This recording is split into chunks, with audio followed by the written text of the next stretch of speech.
일토소명 묵상, 한 손에만 가득한 평온함. 예전에 한 유명한 기업을 경영하던 CEO의 이야기를 적은 칼럼을 보았습니다. 신입사원 때부터 일이 좋아서 새벽 2시에도 깨고 3시에도 깨고 4시에도 깼다는 겁니다. 공휴일에도 출근하기는 당연했고 하루도 빠지지 않고 출근한 해가 4년쯤은 된다고 했습니다. 입사할 때부터 회사의 사장이 되려고 계획을 세웠다고 하니 참 열정적인 직장인이긴 했는데 왠지 모르게 씁쓸했습니다. 그렇게 일만 했으면 가족들은 어땠을까? 인생의 진정한 의미에 대한 성찰은 있었을까 생각해 보았습니다.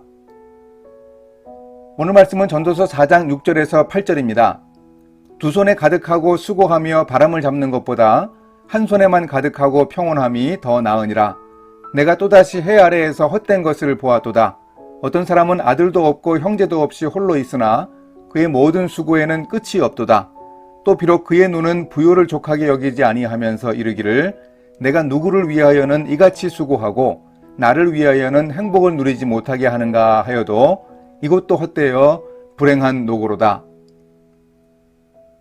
일 중독은 현대사회에서만 심각한 것이 아닙니다.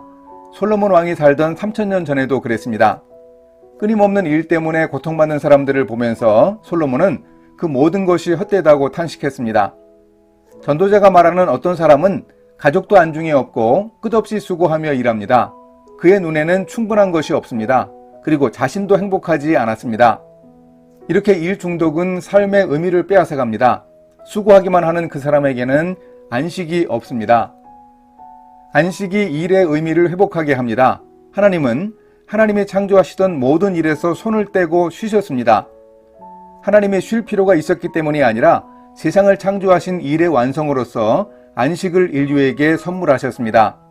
이런 안식의 진정한 의미를 이해하지 못하고 일만 하게 되면 그야말로 일 중독에 빠집니다. 안식에 대한 이해는 일하는 목적에 대한 이해와 다르지 않습니다.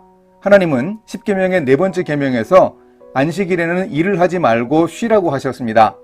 쉬는 것은 물리적으로 일하지 않는 것만이 아니라 내가 일을 하지 않아도 하나님은 계속 일하실 것이라는 신앙 고백입니다. 안식의 참된 의미는 일의 의미를 재발견하게 해줍니다. 우리가 하는 일은 목적을 향해 가는 수단일 뿐이라고 유대인 철학자 아브라함 헬셀은 말합니다. 하나님이 천지를 창조하셨을 때도 이 안식일이 바로 천지 창조의 목적이었습니다. 안식은 삶의 막간이 아니라 삶의 절정입니다. 마크 부캐넌 목사가 하나님의 휴식이라는 책에서 C.H. 버닝의 순종이라는 제목의 시를 인용합니다.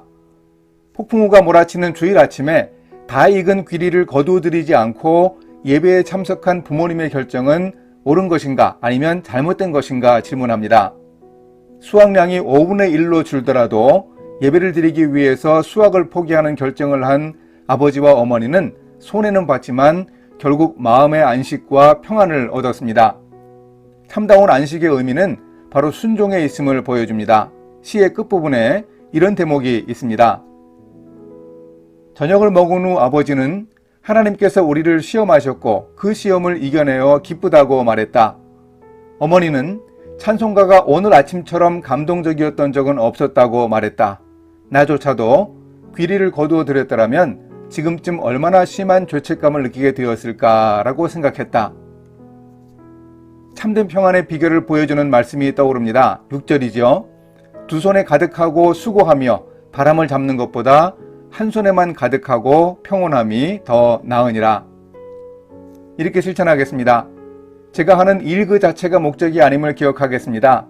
끝없는 성취가 아닌 우리에게 일하게 하신 하나님만이 우리 인생의 목적임을 기억하겠습니다.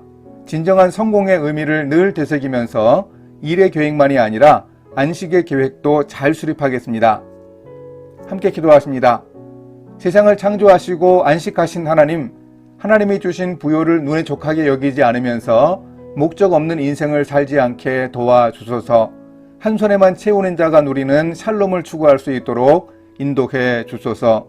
예수님의 이름으로 기도합니다. 아멘.